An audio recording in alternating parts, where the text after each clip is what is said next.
Cuando las redes no cumplen el noble propósito de conectarnos, sino son utilizadas para manipular, controlar y destruir al ser humano, es cuando esto no funciona.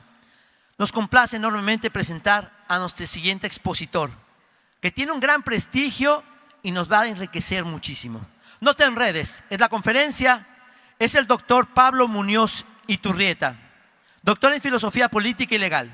Tiene un máster en psicología filosófica, además de estudios en filosofía teológica y humanidades, lenguas clásicas y modernas. Es profesor en filosofía política, estudios de la familia y bioética. Es autor de varios libros, incluyendo Atrapado en el cuerpo equivocado, la ideología de género frente a la ciencia y la filosofía, en el 2019. The Meaning of Religious Freedom in the Secular Public Square, en 2020. Las mentiras que te cuentan, las verdades que te ocultan, en el 2021.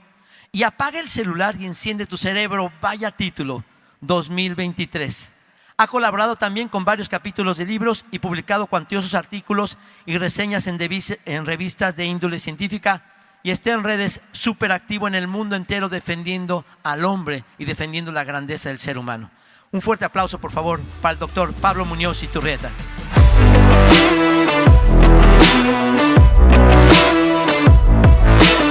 Muy buenas tardes a todos, ¿cómo se encuentran? Me dicen que hay 3.000 personas aquí presentes. Muchas gracias. Desde donde sea que hayan venido cada uno de ustedes, les quiero agradecer enormemente por estar aquí en este congreso para honrar a nuestra Madre del Cielo. Y para mí es un honor también en una ocasión así estar hablando y especialmente hablándoles acerca de mis investigaciones, en especial mi último libro que se llama Apaga el celular y enciende tu cerebro. Hay un tema con la tecnología que nos toca absolutamente todos. A todos, porque en mayor o menor medida hacemos uso de las tecnologías, ¿cierto? Pero hay unas tecnologías muy pequeñas, pero muy poderosas, encerradas en cada uno de nuestros celulares, que son tecnologías supuestamente diseñadas para conectarnos, pero la realidad es que en muchos casos nos están desconectando, nos están aislando, nos están separando e incluso nos están afectando desde un punto de vista neurobiológico en nuestro propio desarrollo cerebral, incluso cuando seamos adultos y ya tengamos el cerebro bien grande y desarrollado. Y lo vamos a ver por qué. Nos está afectando psicológicamente. Obviamente que de manera especial y muy gravemente a niños y adolescentes, y les voy a explicar por qué. Yo quiero que ustedes salgan de esta conferencia con un deseo realmente de reflexionar cómo las nuevas tecnologías nos pueden estar afectando por una cosa bien importante. Estamos en un congreso mariano y aquí le podemos dar un toque más espiritual y más profundo, porque nosotros como seres humanos somos seres espirituales. Tenemos una naturaleza libre, racional, tenemos la capacidad de tomar decisiones, tenemos la capacidad de pensar, de amar, de buscar a Dios, actos puramente espirituales, y no podemos considerar al ser humano como algo meramente biológico, como una realidad material, porque eso sería negar la verdad completa de quiénes somos nosotros como seres humanos. Ahora, hay una verdad teológica muy importante que es uno de los fundamentos que conecta la ciencia con la fe, ¿no? El conocimiento científico con el conocimiento revelado, en el cual no tendría que haber ningún tipo de contradicción. Y es lo siguiente: San Agustín decía que para que una persona reciba la gracia de Dios, ¿y cómo recibimos la gracia de Dios? Por medio del perdón de los pecados, por medio de los sacramentos, por medio del arrepentimiento. Para poder recibir esa gracia de Dios, la naturaleza, quienes somos nosotros como seres humanos, debe estar dispuesta, debe estar preparada. Y un ejemplo clarito: si una persona dice que se arrepiente, quiere seguir a Dios, pero vive una vida que es un desastre, supongamos que es una persona dedicada a los vicios, a la droga, al alcohol, esos vicios van a terminar destruyendo su propia naturaleza, ¿sí o no? Y esa persona va a poder crecer en todo su potencial para manifestar en sí mismo la voluntad de Dios para esa persona.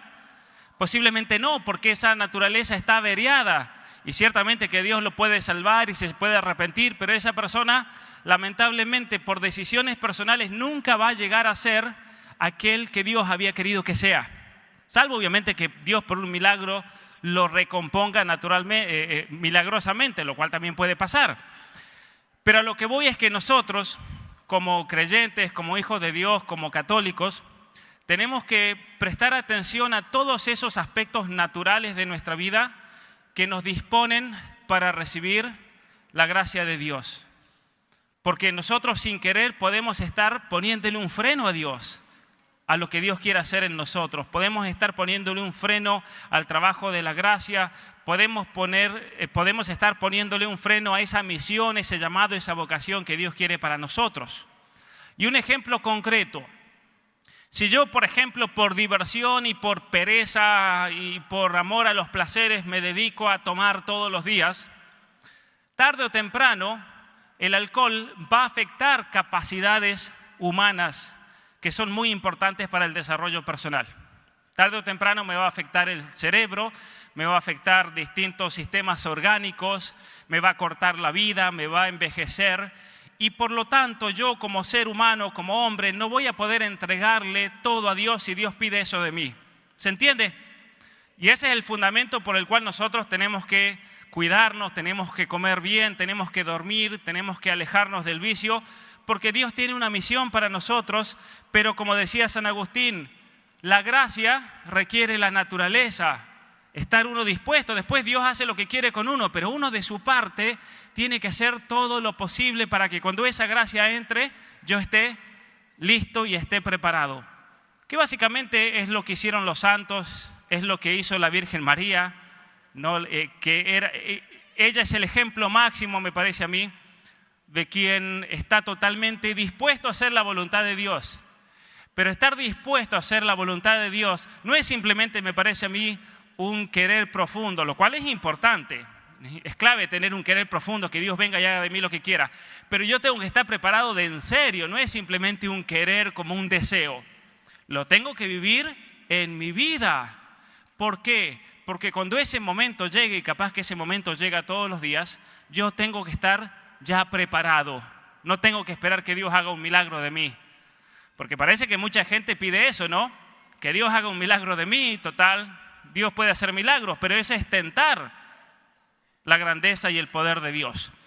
¿Y a qué voy con esto entonces?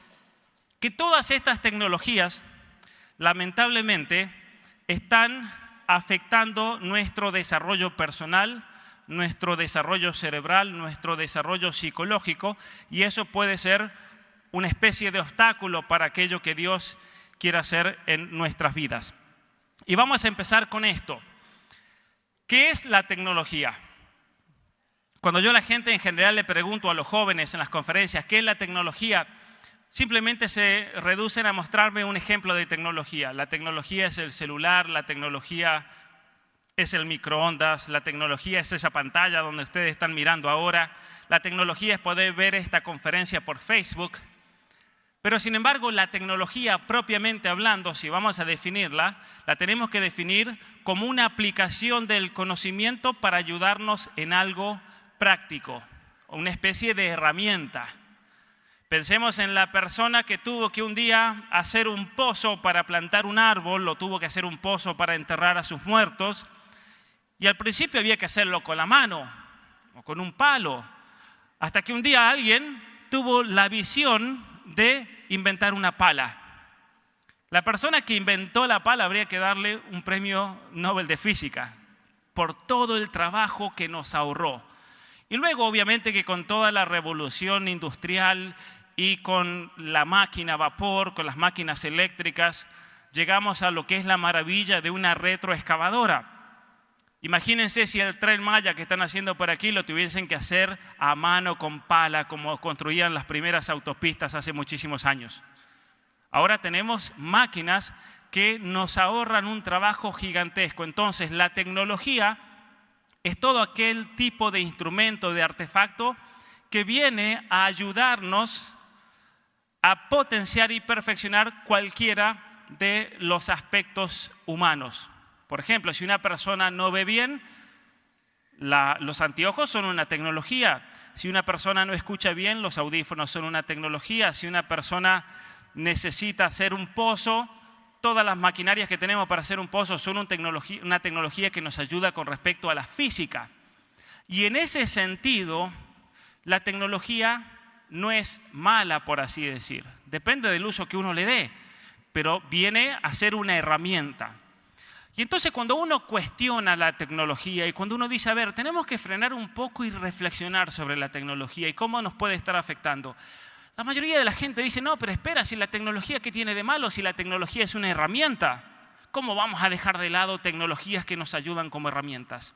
Y ahí está el problema, porque no todas las tecnologías son herramientas. Vayamos al caso de las tecnologías que han sido diseñadas como un instrumento de transformación. Y les voy a poner algunos ejemplos cortitos para que se entiendan. En este momento, en el mundo, tenemos una serie de científicos empecinados en crear un nuevo ser humano sin el concurso de hombre y de mujer. Hay un libro que se los recomiendo que es muy bueno sobre este tema, un libro de un autor peruano que se llama Miklos Lukács. El libro se llama Neoentes, en referencia a los nuevos seres que quieren crear. Y ahí se explica cómo, por ejemplo, hay ramas de la ciencia como la biotecnología que se unen junto con la inteligencia artificial y muchas otras de estas tecnologías convergentes que se llaman, para, por ejemplo, producir óvulos a partir de material genético de un hombre. ¿Es posible eso hoy en día? Sí es posible, por la bioingeniería. Yo, por ejemplo, le voy a poner un ejemplo clarito. Aquí adelante tengo el padre Monseñor Chávez, ¿sí? El gran autor de la Virgen de Guadalupe, y yo le saco un pelo. De ese pelo yo puedo, por inteligencia artificial, generar lo que se llaman células madres, y a partir de esas células madres generar un óvulo. Un óvulo. Y ustedes dirán, pero eso es inmoral, ¿no es cierto? ¿No les parece? Podemos, por ejemplo, a partir de las células de la piel de cualquier señor aquí presente, tomar esas células y por medio de ingeniería artificial las volvemos a un estadio original. ¿Por qué? Porque todos nosotros salimos de una célula original. La célula original es la célula que se formó cuando el espermatozoide de nuestro papá con el óvulo de la mamá se unieron, y esa célula se llama totipotente. Es una célula que después se convierte en todo el cuerpo humano por la división celular. Entonces, esa célula original en el código genético tiene todo lo necesario para realizarse en cualquier parte de nuestro cuerpo. Lo que se puede hacer con la inteligencia artificial es cualquier célula del cuerpo humano regresarla a ese punto original y a partir de ahí generar un corazón, puedo generar orejas, puedo generar órganos que se injertan en cerdos y hacerlos crecer, por ejemplo. De hecho, ya tenemos todas estas técnicas. El año pasado se anunciaron de órganos humanos que los hicieron crecer en cerdos. Y entonces, ¿cuál es el problema con esto? Que hoy en día es posible crear, y se anunció hace un mes, un poquito menos de un mes, que un laboratorio de Israel había creado los primeros embriones sintéticos. ¿Qué es un embrión sintético? No es un embrión hecho de plástico, ¿no? Sino que es sintético porque es a partir de material biológico, se lo potencia, se crean óvulos y espermatozoides que son artificiales, sintéticos, se unen y se crea un embrión sintético. Ahora, ¿cuál es el problema bioético y el problema teológico y moral? ¿Son personas humanas? ¿Tienen alma? No sabemos. O sea, es un problema realmente serio. Desde el punto de vista teológico, por ejemplo. A ver, voy a plantear algo que todos nosotros conocemos por el catecismo. ¿Cómo se transmite el pecado original? Por la generación. Porque esa persona es generada, concebida, y es ahí como se transmite el pecado original. Por eso la Virgen María es concebida sin pecado original. ¿Por qué es eso? ¿Cuál es la razón teológica de eso? Porque Adán y Eva, al menos una de las teorías de la antropología teológica, tenían el poder de transmitir la gracia. Eso era la gracia original de Adán y de Eva, y por lo tanto todos nosotros íbamos a nacer en gracia, y con tener un nuevo hijo, ese hijo iba a nacer en ese estado de gracia original. Pero como Adán y Eva pecaron y perdieron la gracia original, en vez de transmitir gracia, ¿qué transmiten? La ausencia de esa gracia, que se la llama pecado original. Por eso nos bautizamos, para perdonarnos el pecado original. Muy bien, y entonces un niño que es creado en un laboratorio por medio de bioingeniería no es concebido. Y entonces, ¿tenemos un niño con pecado original o no? No sabemos. De hecho, es la gran discusión que están teniendo en este momento los teólogos que se dedican a esto. No sabemos, por eso. Y aparte de eso, entonces, si no tiene pecado original, ¿es un niño redimido por Cristo o no? Pues Cristo murió ¿por quién? Por los pecadores, pero si hay alguien que no. Entonces, es un problema ético serio que el mismo Juan Pablo II comenzó a plantear. Aquí tenemos problemas graves porque estamos jugando a ser Dios. Ese es el problema, estamos jugando a ser Dios. Y no solamente que estamos jugando a ser Dios, sino que estamos manipulando al ser humano para que sea imagen y semejanza de lo que nosotros creemos. Por ejemplo, ¿cuál es el objetivo de todos estos intentos de bioingeniería? Crear un ser humano que sirva para ciertos intereses. Con toda la agenda climática y de la Agenda 2030, que es una agenda totalmente anticristiana y es una agenda que deja de lado el valor del ser humano y su dignidad como hijo de Dios, lo que ellos buscan hacer es seres humanos que sean sustentables. Es decir, por ejemplo, hay proyectos que quieren generar niños por medio de bioingeniería en los embriones que tengan visión nocturna. ¿Para qué es eso? Porque si nosotros generamos seres humanos con visión nocturna, ya no vamos a necesitar de luces y ya se soluciona la crisis energética y todo el carbono que derramamos al medio ambiente para tener luz. O por ejemplo, otro intento en la Universidad de Nueva York, el generar niños que sean alérgicos a todos los productos lácteos. Porque de esa manera vamos a solucionar el problema de la contaminación ambiental de las vacas. Porque todos van a ser alérgicos a todos los productos vacunos y vamos a poder seguir el mandamiento de Greta Thunberg de que no podemos comer carne. O veamos toda la agenda de control poblacional que con la excusa de que el ser humano es el mayor enemigo del planeta, no hay que tener hijos. O hay que limitar la población y todas las campañas de aborto, todas las campañas de ideología de género, que todas están relacionadas con eso. Si la agenda del cambio climático es una agenda ideológica puesta para justificar el por qué tenemos que limitar o eliminar al ser humano del planeta Tierra. Es la excusa. Es la excusa. De hecho, los acuerdos de París del año 2015, que fueron los acuerdos donde los países se comprometieron a adoptar la agenda del clima y sustentable y la Agenda 2030, los acuerdos fueron escritos por las corporaciones más grandes del mundo que se dedican al aborto, curiosamente, entre ellas Planned Parenthood. ¿Qué tiene que ver Planned Parenthood con el cambio climático, no? ¿Qué tiene que ver? Muy bien, entonces la tecnología puede ser buena si es una herramienta, pero puede ser muy mala cuando la tecnología apunta a transformar quién soy yo como ser humano. Y es aquí cuando vamos a entrar a una serie de investigaciones que yo las explico en profundidad en el libro que veíamos al principio, Apaga el celular y enciende tu cerebro. Gran número de investigaciones donde se comprueba empíricamente que el diseño y modo de funcionar del Internet, y cuando hablo del Internet me refiero a las redes sociales, me refiero a los videojuegos, están diseñados de tal manera que estas aplicaciones están cambiando tanto la estructura como las capacidades y funciones del cerebro humano. Y esto es algo bastante grave. ¿Por qué? Porque si yo a una persona le cambio las estructuras y la manera de funcionar del cerebro, esa persona ya no va a tener todo el potencial para funcionar como quien debe ser. Nos puede afectar a nosotros que somos grandes, que ya tenemos el cerebro desarrollado, pero el daño que le pueden hacer en un niño y un adolescente es un daño que parece prácticamente irreparable. No lo sabemos todavía.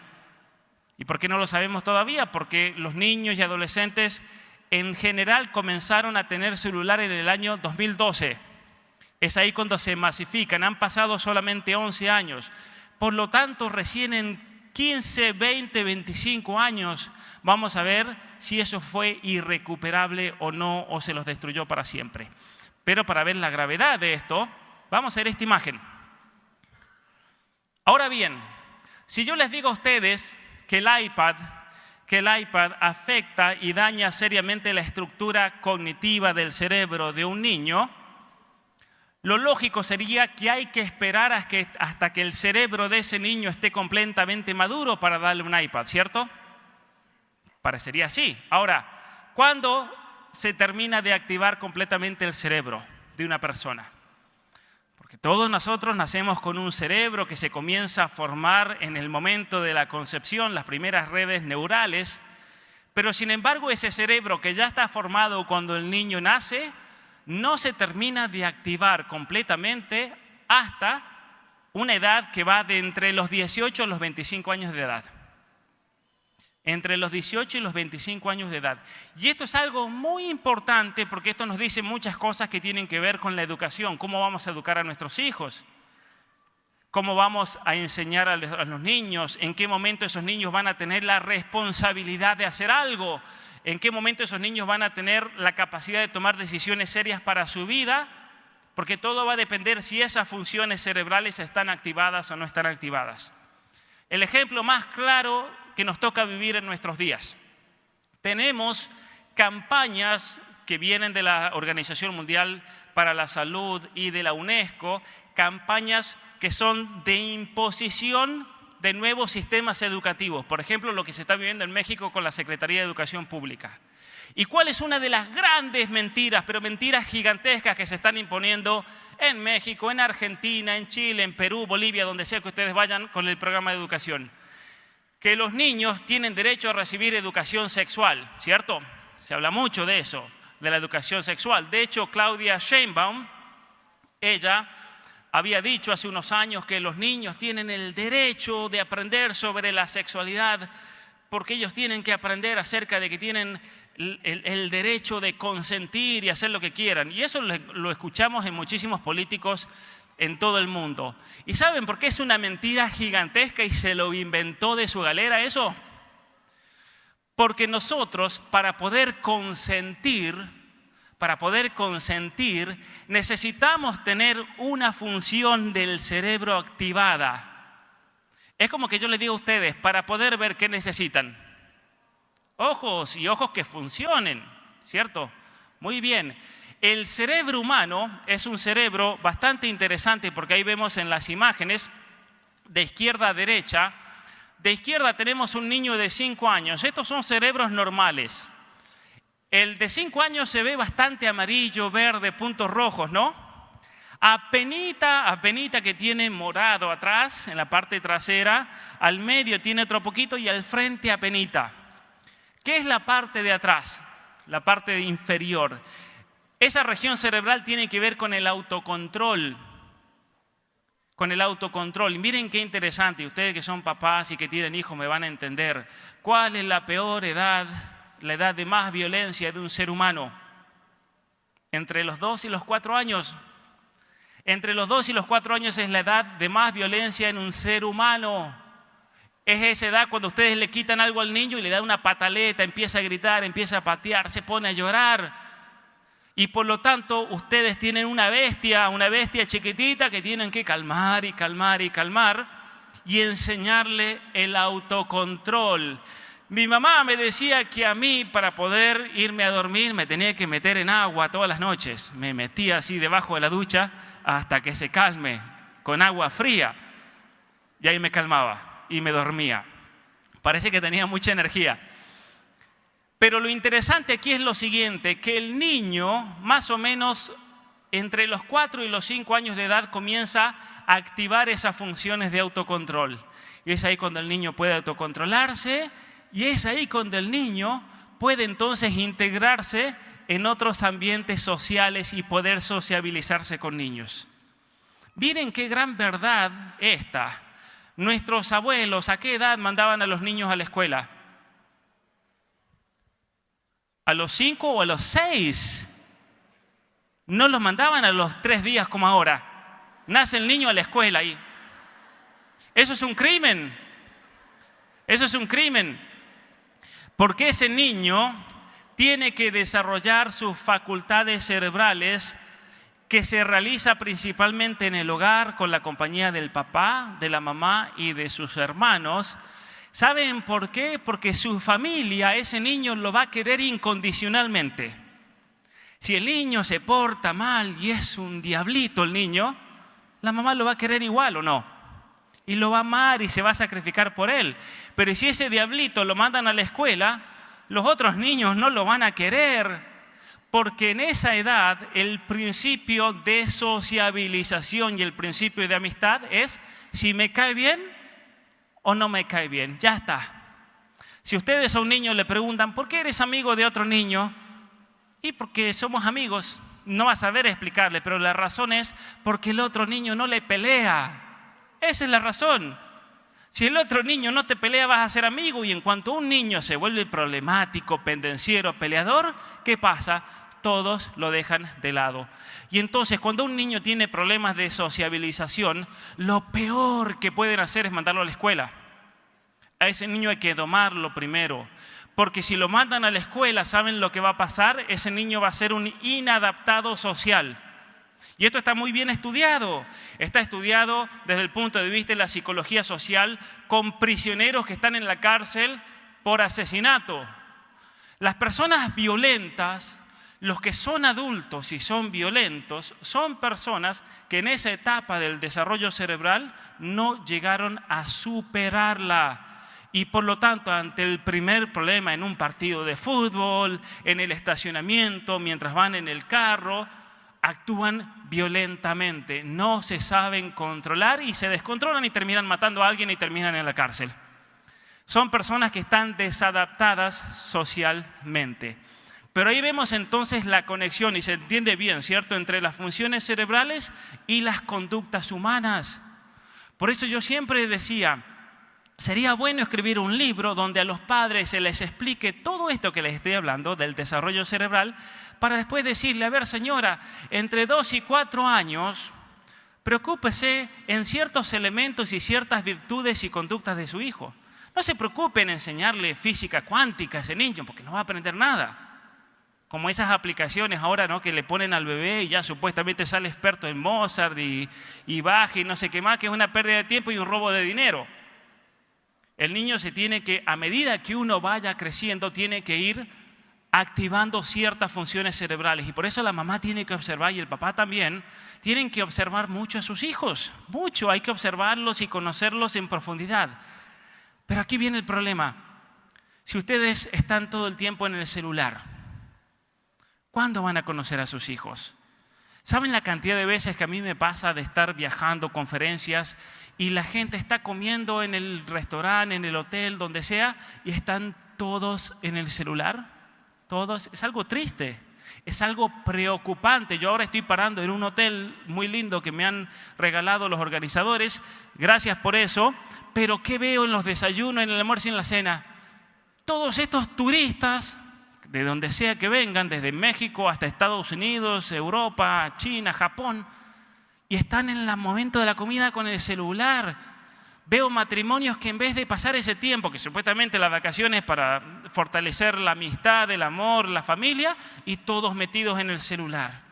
Si en las vacaciones están así, yo no me quiero ni imaginar qué será dentro de sus casas. Viven entre 4 paredes y no se conocen los unos a los otros. Es algo grave.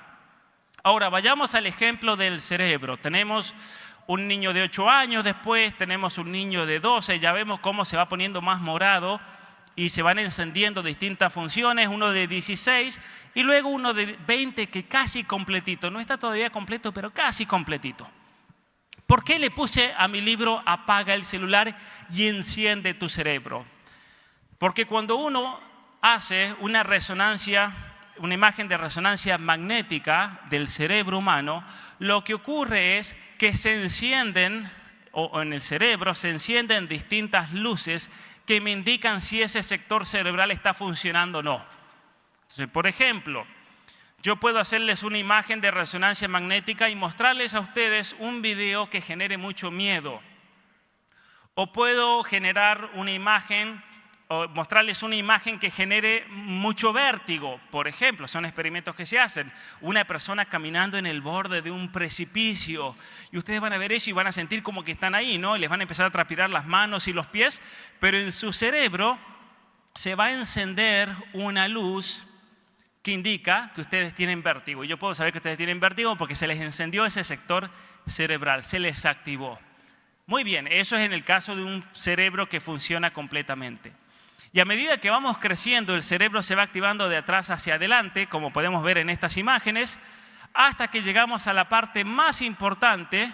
Todas las partes son importantes, pero hay una que nos caracteriza a nosotros como seres humanos, que es el lóbulo frontal derecho, porque es ese sector del cerebro que nos ayuda a discernir, a pensar, a razonar, especialmente abstractamente, y nos ayuda a consentir. El acto de la voluntad, el consentir, yo quiero eso, yo hago el acto libre por el cual yo, por ejemplo, hago un acto virtuoso o cometo un pecado. Y aquí viene un gran problema con los libros de educación pública. ¿Por qué? Porque se nos habla de que hay que enseñar a los niños que mientras el sexo sea consentido está bien.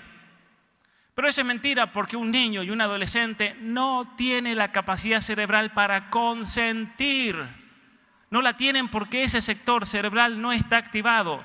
Entonces, pretender que una niña, que un niño, un adolescente, una adolescente de 14, 15 años consienta es un error gravísimo. Y alguien objetará y dirá, pero si mi hijo elige, yo a mi hijo le digo, ¿quieres comer esto o aquello? Y el niño elige, o vamos a este lugar y a aquel otro, y el niño elige. Muy bien, ¿qué pasa ahí? En realidad, cuando se hacen imágenes de resonancia magnéticas en niños y adolescentes que hacen actos de elección, no están usando la sección del cerebro que es la que discierne y que busca razones. Usan del gusto, de satisfacer los gustos, las emociones y especialmente la región que tiene que ver con el placer. Un ejemplo bien clarito a las mamás presentes. No comemos durante todo el día, estábamos viajando, no había dónde comer, paramos en un lugar y tienen tacos o tienen helado. ¿Cómo le dicen aquí? Una nieve, ¿no? Y al niño le dice, ¿qué quieres? ¿Taco?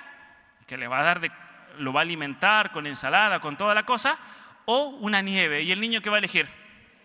Nieve. Y el otro día se levantan a la mañana y le dan la opción al niño. Supongamos que la mamá es una mamá de esas que le deja al niño hacer lo que quiera y el niño se convierte en un tirano y comienza a manejar a los papás. ¿Qué quieres comer? ¿Lo que te toca de desayuno o nieve? ¿Y qué va a decir el niño?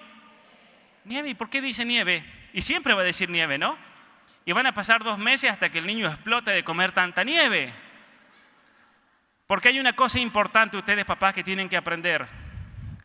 Ustedes le tienen que imponer a sus hijos qué hacer y qué no hacer. No pretendan, como quiere hacer la educación actual, no, que el niño sea libre, que respetarle sus elecciones, su libertad. Mentira.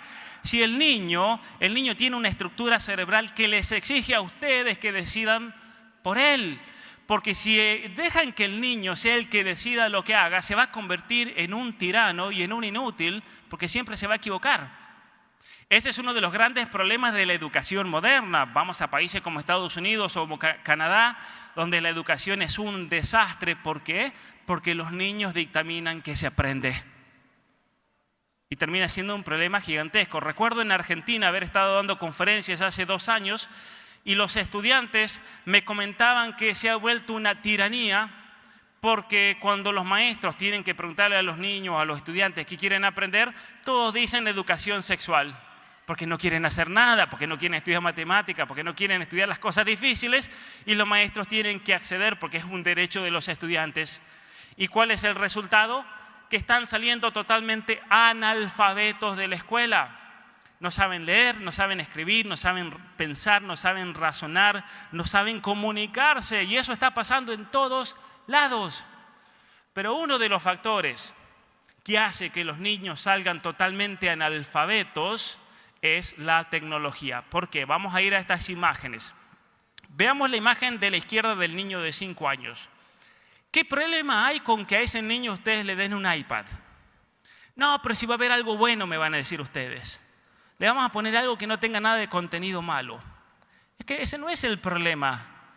Porque el iPad es una tecnología que sí o sí te transforma la manera de pensar y te reestructura tus capacidades cognitivas, no importa la edad que tengas. El celular también, por eso hay que tener mucho cuidado cuánto usa uno el celular, incluso si somos grandes, y vamos a ver por qué. Pero un niño, ese niño se está portando mal y la mamá, por pereza, por cansancio, porque el marido está con el celular todo el día, entonces dice, no, todo el trabajo me carga a mí, le dan un iPad al niño. Y listo, se liberan de la maternidad, de la paternidad, de la responsabilidad. La niñera virtual. Y cuando le dan la niñera virtual a ese niño, aquí viene el gran problema desde el punto de vista cerebral. Ese cerebro que ven ustedes ahí es un cerebro que no está diseñado para procesar la cantidad de imágenes, de luces, de colores, de cambio de escenas, de música, de sonidos, de todo. Es un cerebro hipersaturado. Y por lo tanto, para que ese cerebro pueda procesar, porque no está diseñado para eso, para que ese cerebro pueda procesar toda esa información, sí o sí, pero sí o sí, aquí viene el problema, tiene que comenzar a neutralizar otros sectores cerebrales que son claves para su desarrollo. ¿Y qué pasa con los otros sectores cerebrales? Como se les quita la energía, lo que se ha descubierto es que se terminan atrofiando. Y esa es la razón por la cual los niños y adolescentes que están en el celular hoy en día no pueden prestar atención, no pueden enfocarse, no tienen memoria, no pueden leer, no pueden expresarse, no pueden ni siquiera escribir. Y en cuanto intentan hacer algo, se frustran. Se frustran. ¿No saben ustedes la cantidad de maestras aquí en México, en este país, en los días que llevo dando conferencias, que después me comentan a la salida que sus alumnos no pueden ni siquiera completar un trabajo de 2 o 3 oraciones porque no tienen creatividad y se bloquean mentalmente? Porque el Internet les ha transformado la manera de pensar. Ante cualquier pregunta que hace la gente, en vez de ponerse a pensar la respuesta, ¿a dónde va? A Google. Y por lo tanto, todos terminamos siendo manipulados por Google, porque ¿cómo sabemos que lo que nos dice Google es verdad? Y después vienen los fact-checkers, los que chequean las noticias y te imponen un relato y termina siendo una persona totalmente manipulada. Entonces, aquí viene lo grave. Tenemos niños de 12 o adolescentes de 13, de 14, de 15 años que tienen el cerebro de un niño de 8 o un niño de 5. Ese es el problema. Estamos viendo toda una generación de niños que tienen un retraso en el desarrollo neurobiológico por culpa del celular, de las tablets, de los iPads. Y mientras más chiquito ese niño, peor el daño neurobiológico que le están haciendo. Peor. Y esto es algo grave. Porque son niños que tienen capacidades cerebrales que están siendo atrofiadas. Cuando vemos el cerebro de la izquierda, es un cerebro que no está preparado para ver ningún tipo de información. ¿Cuántos minutos debería ver un niño? ¿Cuántos minutos de pantalla debería pasar un niño de 6 años o hasta los 6 años por día? 0. 0. Un niño menor de 6 años no debería ver nada, absolutamente nada en una pantalla. Yo les voy a ser sincero, porque si yo les dijese, bueno, fíjense, le estaría mintiendo. La verdad a veces es demasiado directa y dura, ¿no? Pero es la realidad, porque la verdad nos hará libres. Y a partir de ahí se recomiendan incrementos de 5 minutos, o sea, nada. Es mejor que no vean nada y se acabó. Y no pasa nada. ¿Qué pasa si un niño no tiene un celular o un iPad? ¿Qué pasa? Miren, yo en mi vida jamás he tenido un televisor en mi casa, nunca. En mi casa nuestros padres nos criaron sin televisor. Nunca tuvimos televisor. ¿Y saben de qué me perdí? De nada. Ah, pero no vio las noticias y mejor no me pudieron manipular nunca. Ahora yo veo las noticias en el aeropuerto donde sea y me di cuenta de dónde están mintiendo. Porque te da una libertad que ustedes no se imaginan. Y el hecho de no ver pantallas tiene un efecto muy grande al momento de poder aprender ciertas habilidades que tienen que ver con la memoria, con la lectura, con la capacidad de expresarse. Por ejemplo, personas que pasan mucho tiempo en pantallas no pueden leer libros. ¿Pero por qué no pueden leer libros? Porque la pantalla hace una especie de efecto contrario. Mientras más pantalla, más se afectan los sectores cerebrales que tienen que ver con la lectura y la procesación de información leída. Con razón la gente no puede leer si se la pasan en el celular. Fíjense, ustedes intentan concentrarse en algo e inmediatamente a dónde se les va la cabeza, a ver si me entró un mensaje por el celular. A ver si en el celular, a ver si alguien me escribió. No, voy a entrar a ver un mensaje y me quedo media hora en el celular. Un consejo que les puede servir mucho. Porque uno de los mecanismos de adicción que se generan por medio del celular tiene que ver con las notificaciones. Si ustedes me preguntan, ¿las notificaciones son buenas o son malas? Son muy malas. Son muy malas. Como ejemplo personal, yo todas las notificaciones de todo las tengo silenciadas y ni siquiera me aparecen. De tal manera que yo voy al email cuando yo digo que es hora de ir al email, porque me lo propuse así. O voy al WhatsApp porque me llegó la hora de ahora sí puedo en mi horario. Pero no quiero que el teléfono me termine esclavizando a mí y controlando. Porque las notificaciones han sido diseñadas, especialmente en el caso de Facebook. El botón del me gusta es un mecanismo de adicción y fue puesto a propósito como un mecanismo de adicción. ¿Por qué? Porque estas plataformas, ellos generan dinero en la medida en que ustedes pasen tiempo dentro de la plataforma. Por lo tanto, mientras más tiempo pasan ustedes ahí, ellos más datos pueden recolectar, especialmente relacionado al reconocimiento facial y su reacción ante distintas imágenes que ven, porque la cámara delantera te está grabando todo el tiempo y las cámaras delanteras reconocen 30.000 puntos faciales que luego analizan las emociones para tratar de descifrar nuestra constitución psicológica.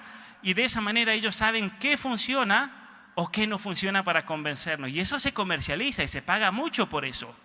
Y entonces Facebook, como la gente pasaba tanto tiempo en el celular, necesitaban recolectar toda esa información por medio de la inteligencia, por medio del reconocimiento facial, que también está instalado en supermercados, está instalado en los Costcos. Ustedes pueden ir al Costco, se van a parar enfrente de un micrófono y van a ver el micrófono, qué bonito micrófono, y van a ir después a Instagram y les va a aparecer propaganda de dónde comprar micrófonos. Porque los sistemas de inteligencia artificial reconocen quién es la cara, lo asocian inmediatamente a un perfil y le empiezan a bombardear. ¿O no les ha pasado a ustedes de hablar con alguien sobre un tema y van al celular y de repente les aparece todo lo que hablaron? ¿Sí o no? Muy bien. Entonces, las redes sociales necesitan que nosotros pasemos la mayor cantidad de tiempo posible y para eso han generado mecanismos de adicción. Y aquí viene el tema. Cuando Facebook se dio cuenta que necesitaban generar mecanismos de adicción, ¿a quiénes contrataron? A ver, si ustedes tuviesen que contratar a alguien para generar un mecanismo de adicción, ¿a quién contratan? En un lugar me dijeron al Chapo. Contratan a psicólogos, ¿no?, que estudian la adicción. Y un grupo de psicólogos de la Universidad de Stanford trajo una teoría muy interesante que es la teoría conductual de un psicólogo muy conocido, un psicólogo conductual de los años de la segunda mitad del siglo XX llamado Skinner. Skinner se hizo famoso porque él volvió adictas a las palomas. ¿Cómo las volvía adictas? Porque las metía en una caja donde tenían que picotear botones y a medida que picoteaban botones caía un grano de comida. Pero él se dio cuenta de que no siempre tenía que caer un grano de comida. Entonces la paloma iba y picoteaba y no caía nada, picoteaba de vuelta y no caía nada, picoteaba de vuelta y caía un grano, ¡ay, cayó un grano! Y después iba a picotear de vuelta y se dio cuenta que tenía que ser de una manera irracional, es decir, no tenía que ser cada 2 picotazos un grano, porque ahí la paloma se daba cuenta y le agarraba la fórmula matemática y entonces era impredecible. Y por lo tanto las palomas se volvían locas y empezaban a picotear y les salía un grano. Y picoteaban y a veces les salía ahí nomás, a veces les salían 2, a veces les salían 5, pero no había que hacerlo demasiado lejano porque si no se aburrían y las volvía viciosas. Es decir, podían estudiar en el cerebro de la paloma cómo le cambiaba la estructura. ¿Por qué? Por una hormona llamada dopamina. La dopamina es la hormona del placer y es la misma hormona que nos hace adictos a la heroína y a la cocaína, por ejemplo, y es la misma hormona que nos hace adictos a las redes sociales. Ahora, algo realmente preocupante. Cuando tenemos un niño o un adolescente que está enviciado con las redes sociales porque está adicto a un videojuego, yo conozco casos de personas que juegan videojuegos 24, 25, 30 horas seguidas, o sea, casos de adicción clínica casos graves, que hay muchas familias que después me han contado, eso pasó con mi hijo, que no se podía salir del celular todo el día. Ahora, cuando le observamos el cerebro a esa persona adicta, ¿saben cuál ha sido la mayor sorpresa de los especialistas en adicciones? Que tienen el mismo cerebro de una persona adicta a la heroína.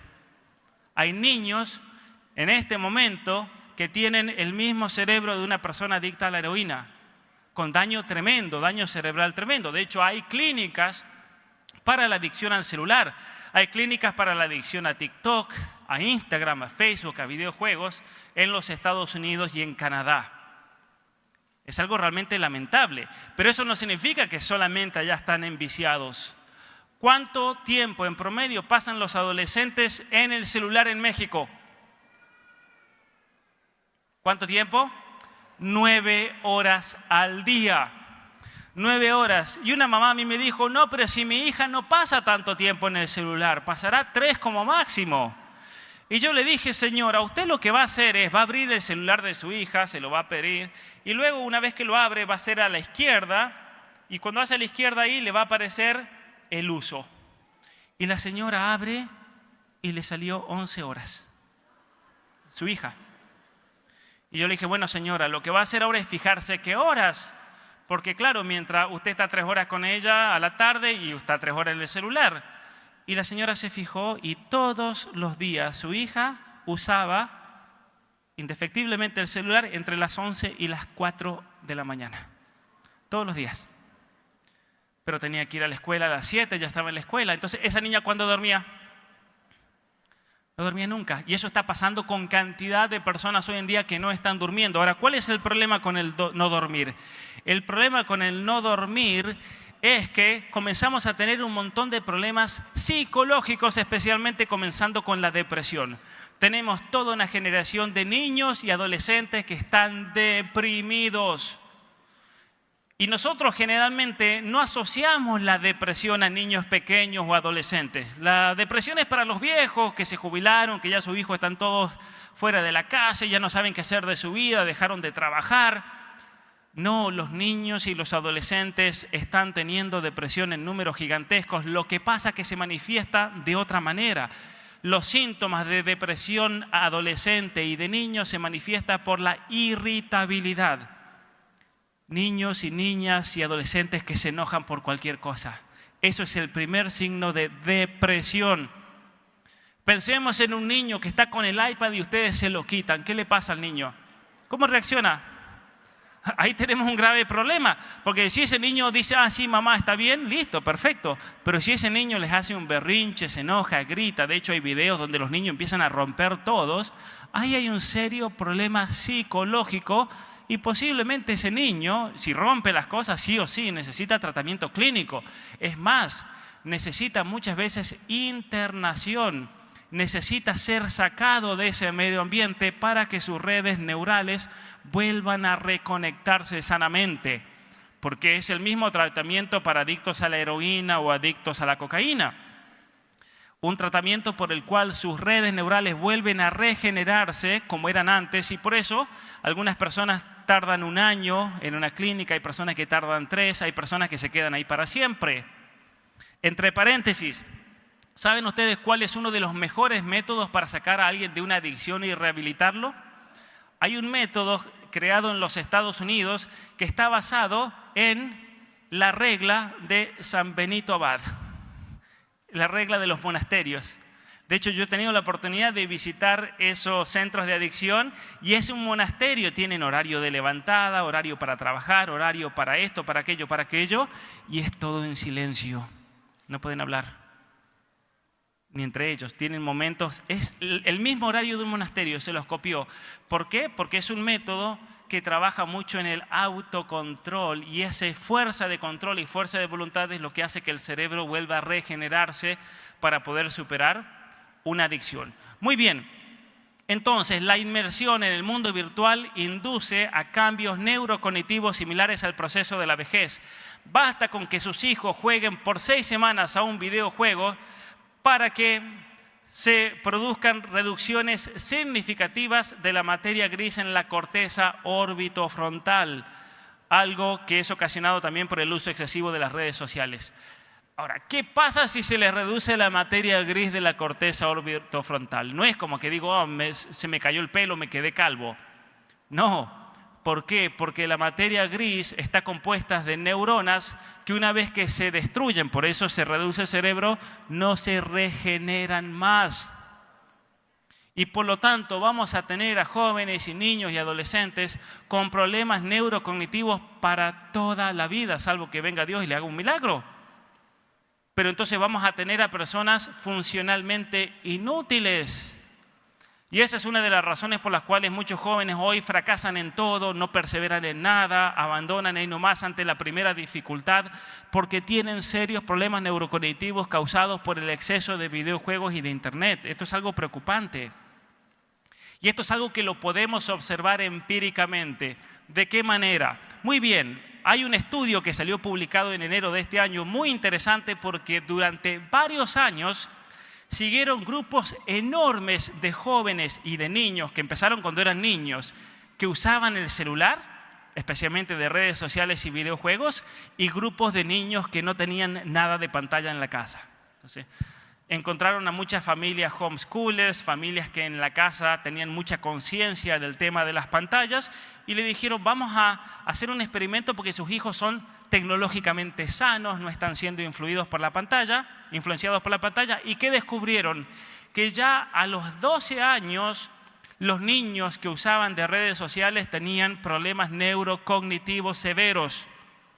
¿Y los otros niños qué problema tenían? Ni uno.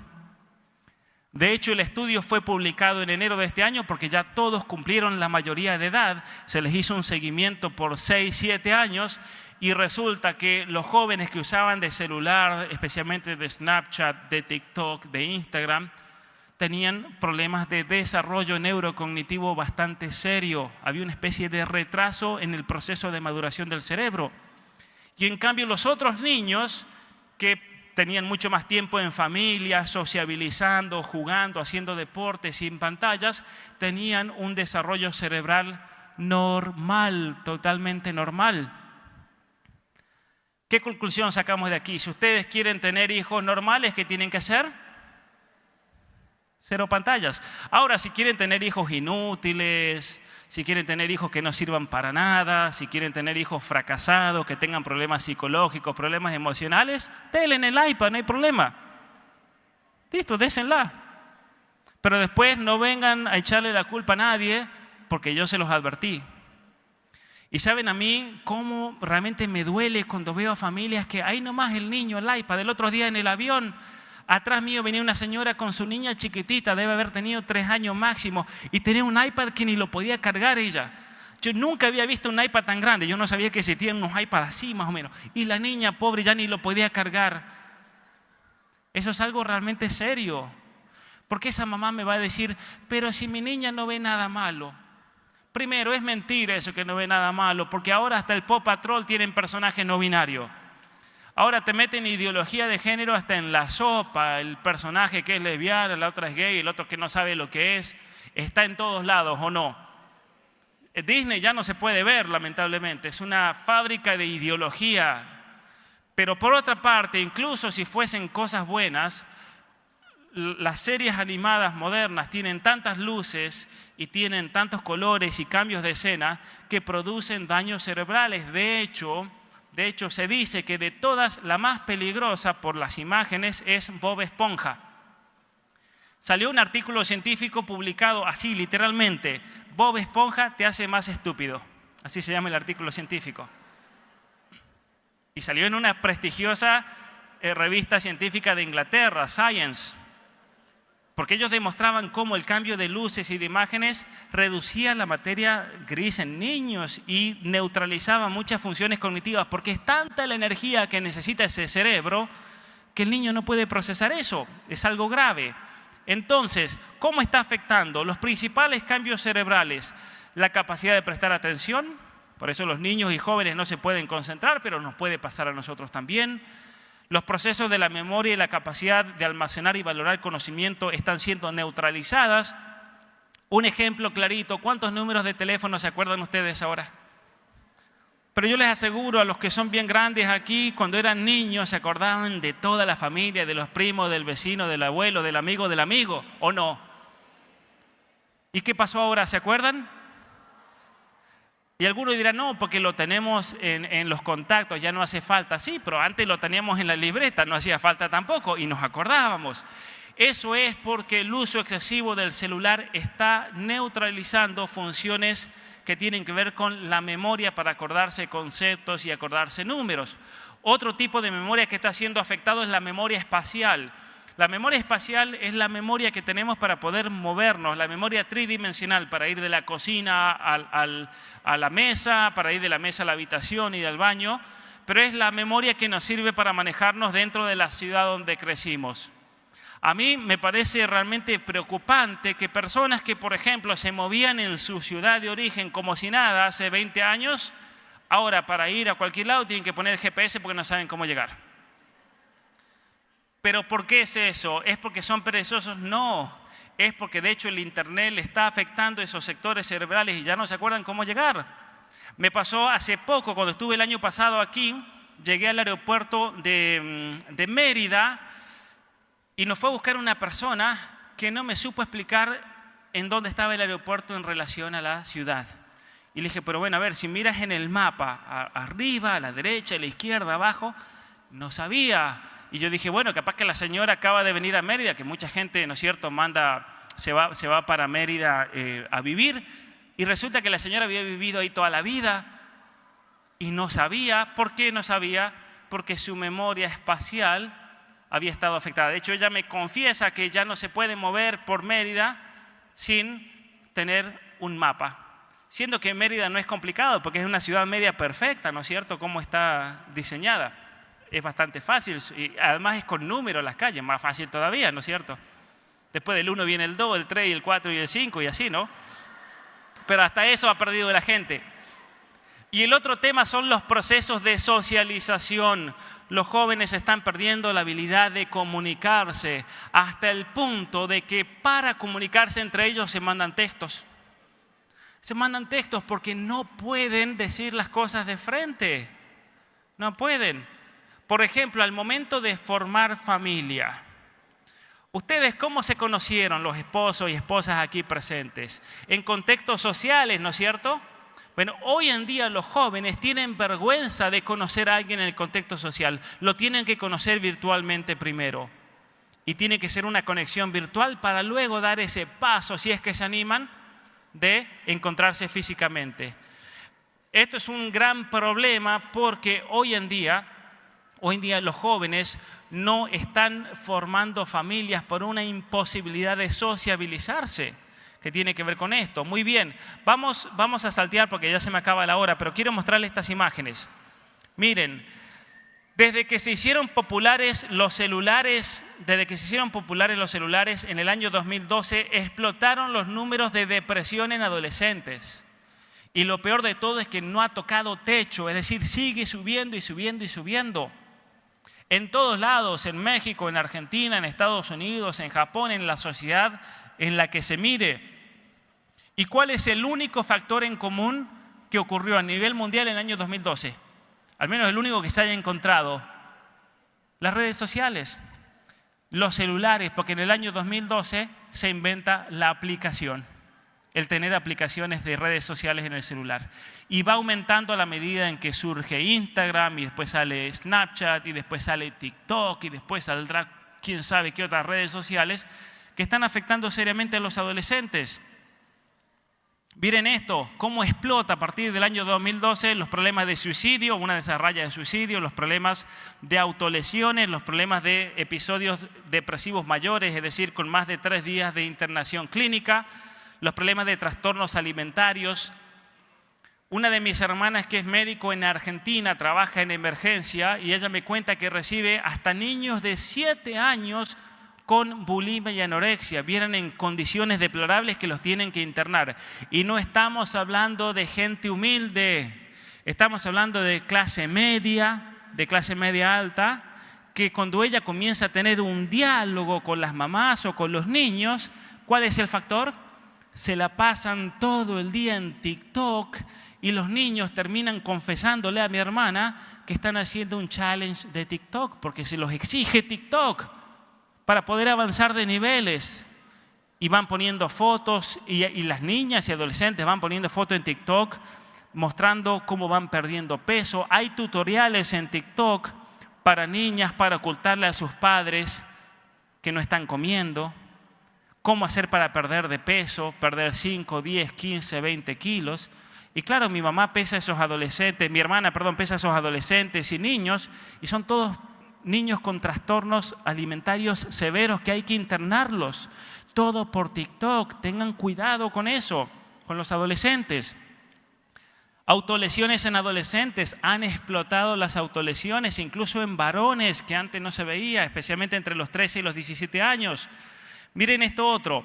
Cuando tenemos toda una generación de adolescentes con depresión, con problemas de autoestima, con problemas de sueño, problemas de soledad, problemas de interacción social, lo que se sigue es que tenemos jóvenes totalmente vulnerables a la ideología de género. ¿Por qué? Porque para que se genere el trastorno de identidad personal, se tienen que dar una serie de trastornos. Nadie viene y dice, yo soy un niño trans, por ejemplo, un adolescente trans, yo me autopercibo como jirafa. Eso no viene solito. Eso viene acompañado de una serie de psicopatologías muy graves, entre 3 y 5 o más psicopatologías. Entonces, si una chica viene acá, ustedes me la traen y dicen, mi hija se autopercibe como varón, de entrada ya va a parecer rarísima socialmente, no va a saber sociabilizarse. O sea, de entrada lo máximo que va a hacer es mirar así para abajo. No saben comunicar. Y va a llevar una máscara, es segurito, 100%. Porque se esconden. La máscara ha servido para esconderse detrás de esa identidad. De ese miedo de mostrar su identidad. Van a tener depresión, van a estar cortadas. De hecho, yo le digo, a ver, mamá, levántele aquí el estómago. Y están todas cortadas. Eso 100% no me falló jamás. Problemas de autolesiones, el uso del celular totalmente excesivo, totalmente adictas a TikTok, totalmente adictas a influencers que las convencen de que tienen un cierto diagnóstico. Entonces ahora es común encontrarse en chicas que dicen, soy autista. ¿Por qué? Porque lo vi en un TikTok. Pasa. El autodiagnóstico. O tengo un trastorno de la identidad de género. Soy trans, o soy queer, o soy no binario. Porque claro, el tiktokero dijo que si te pasa esto y esto y esto, ya estás atrapada en el cuerpo equivocado. ¿Y cuáles son las consecuencias gravísimas de esto? Que han explotado las clínicas del año 2014, donde habían 2 nomás en Estados Unidos. Miren esto. Algunas de estas clínicas son de Planned Parenthood, porque Planned Parenthood se está dedicando al negocio de las clínicas. Algunas de estas son clínicas móviles, las que son con punto naranja. ¿Por qué? Porque si los papás se llegan a oponer, entonces van directamente a las escuelas a hormonizar a los niños. Y hay estados y países como Canadá donde no hay ninguna obligación de decirle a los padres. Y si los padres se oponen a la hormonización de sus hijos, en Canadá hay penas de 5 años de cárcel y le quitan la patria potestad a los padres. Acaba de pasar en California. En California han anunciado donde los padres que se opongan a la hormonización de sus hijos van a perder la patria potestad. Y no crean que esto no va a llegar a México, porque ¿quién propone eso aquí en México? Esa agenda tal cual. Una señora llamada Claudia Sheinbaum. Esa es la agenda de ella. Y es algo preocupante, ¿no? Es algo preocupante porque esto se impone aquí políticamente. Vamos a terminar entonces con esto. Simplemente es algo que se profundiza muchísimo más en mi libro, pero aquí en pantalla yo les voy a dejar mi contacto por si ustedes quieren aprender mucho más de estos temas, especialmente invitarlos al canal de YouTube donde hablo de cuestiones de formación que les va a servir a ustedes como papás para el mundo tan difícil que nos ha tocado vivir. Y más difícil que nuestros antepasados, porque si bien ellos tuvieron problemas, no existía el celular, no existían las redes sociales, no existía la ideología de género, no existía la Secretaría de Educación Pública que viene a destruir la mente y el corazón de los niños. Por eso agradecerles la presencia, agradecerles a los organizadores y espero que salgan de esta conferencia con ese deseo de reflexionar de verdad, porque como decía San Agustín, la gracia supone ¿qué cosa? La naturaleza. Y de nuestra parte tenemos que hacer lo posible. No le pidamos milagros a Dios, porque ciertamente que los puede hacer, pero nosotros tenemos una responsabilidad muy grande en esta vida que Dios nos dio de ser la mejor persona que podamos ser. Muchas gracias.